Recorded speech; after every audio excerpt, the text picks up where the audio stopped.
Today I'm going to show you how to take short hair like this and turn it into a starter mullet for anybody who wants to easily grow in a mullet from short hair. So if you want to see that, follow along.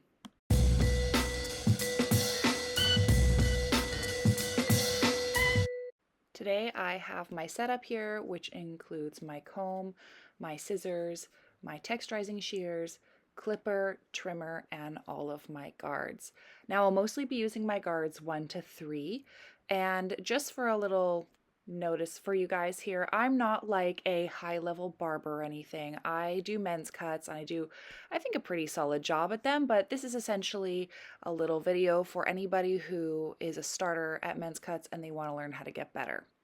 Also, here is the example of what not to do with your clippers. Don't go in straight angles like this. You're going to want to do a C-shape formation here with your wrist. And what that's going to do is give you a lot less lines in the hair, and it's going to be a lot easier to blend things out. So here is my client, and he's got beautiful hair. It's very wavy. He's got a full head of hair, and what he wants is to start growing in a mullet. And so what we're doing today is we're going to be cutting out the sides and fading them. And this is a really easy way to start a mullet for anybody who's done just a little bit of men's cutting. If you've been doing a little bit of men's cutting at home for, like, let's say your boyfriend or your husband, and you want to learn how to get better at that without having to do like barbering school, then this is the channel for you, because I am not the high-level barber and I'm not going to be teaching really advanced techniques here, but I am going to help you level up your men's cutting in general with my new video series. So if you like that, then make sure to subscribe and send me a like so that I know what kind of videos you guys want to see more of.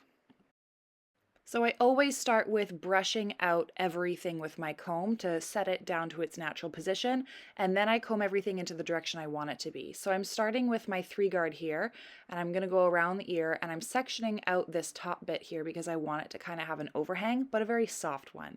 So as you can see, I'm doing that C-shaped formation. I kind of go in gently. I do a little bit of pressing onto his scalp and then swoop up and out away from the hair so that it gives it a little bit more blend and it doesn't create lines in the hair. If you have been using your clippers on someone and you start with a fade, and let's just say their lowest number that they want to go to is a 1 on the sides, and you start with a 1 and you're pressing into their scalp and you haven't detangled their hair or done a pre-combing through, you're probably going to get some lines that you have to blend out that are in between all those guard teeth. So this is a good way to, prevent that, is to pre-comb the hair and to make sure that you don't press super hard, as well as doing a bit of that C-shape formation, because it allows you to kind of glide into your area and glide out of the area that you're working with. So after I did the 3, I'm doing a 1 here, and I like to do my 1 as my shortest one here. And I take out that little bit around the face, and I always like to work on an angle here. I feel like it's a really cool, new, stylish way to do men's fades, is to give them this angled look. It transitions everything from the face into the back of the head in a really cool way.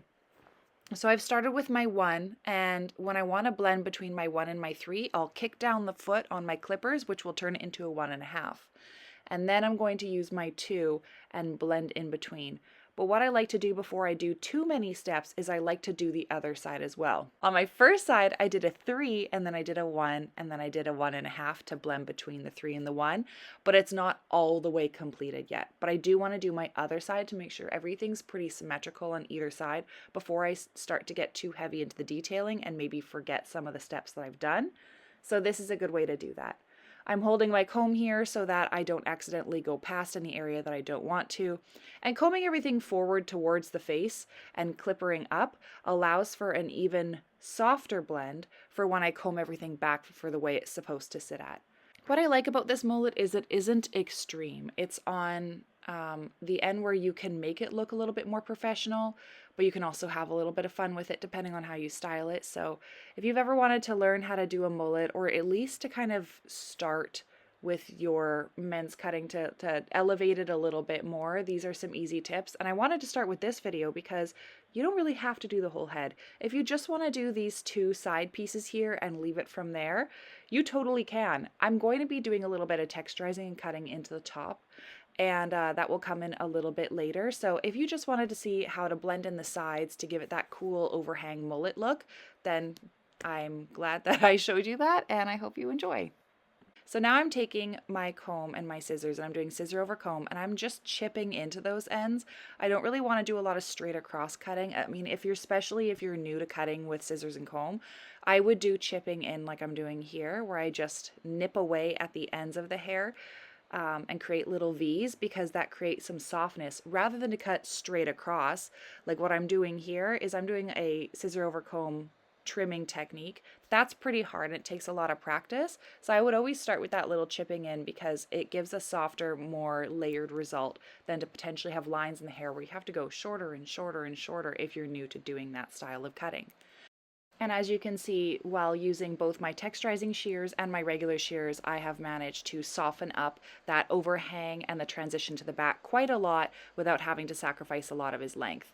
And even now, it's looking really good and I can just leave it here, but he did want a little bit of the weight taken out of the top so he could style it a little bit more. So I'm about to show you guys the top part next.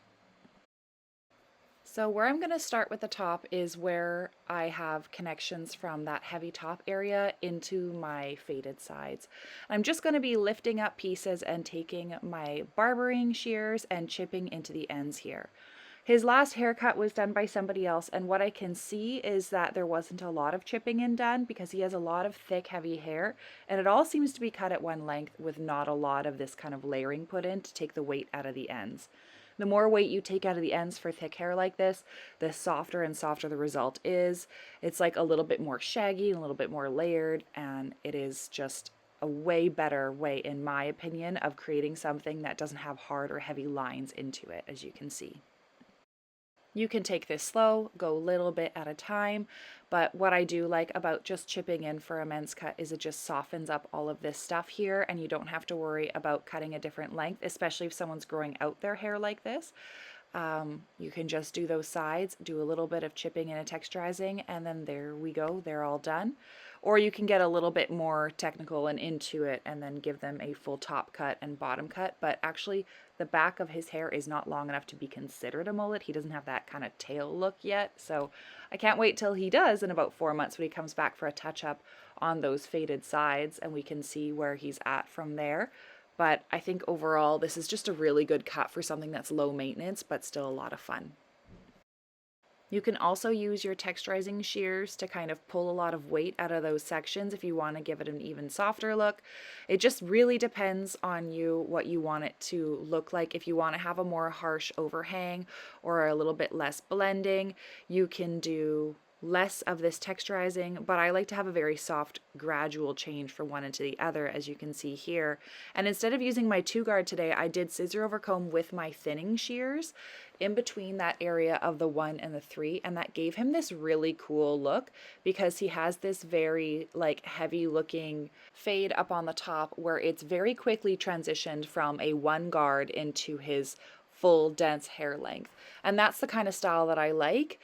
It doesn't push too far back towards his crown area. It's just a very soft blended transition from one into the other. So now that I'm pretty much done texturizing and chipping in and giving him a little bit of layers to transition from one side into the top and the other side into the top, I'm going to wash him and then show you how I would style this in 2 different ways. Here he is all washed, and today we are going to use the Ghost Air Whip and the Verb Sea Salt Spray. The salt spray is going to give him a little bit more curl and oomph to his already wavy hair, and the Ghost Whip is going to give him some softness and conditioning into his hair. So what I like to do with mullets is play around with the style a little bit. You can style it kind of up and pushed away from the face, or you can style it down with a little bit more fringe in front of the face. So I'm going to show you both styles here, and I'm going to make sure both products are evenly distributed throughout all of his hair. And what's nice about this is that he can leave his hair to air dry, or he can play with a blow dryer and sculpt it and style it with other products if he'd like to.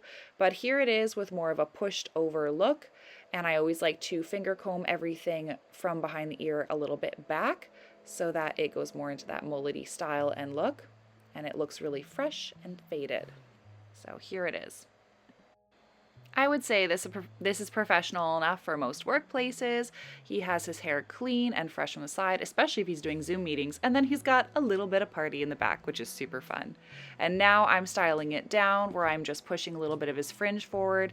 And if it were to air dry, it would, thicken up and look a little softer and fluffier. But here it is with a little bit more of that undone casual look. And then what I like to do is use a little bit of texturizing paste, and obviously I've blow dried this a little bit to speed up that air dry look, but I use texturizing paste on those edges right there to lay everything nice and flat so that we have a really finished look. What do you guys think of this look today? Did you learn anything? Would you ever try this look? Let me know, and please always remember to support the channel by liking and subscribing and watch our other videos. And please let me know if you like this men's cutting, episode, video, whatever it's called, and let me know if you want to see more of them. Have a great day, guys.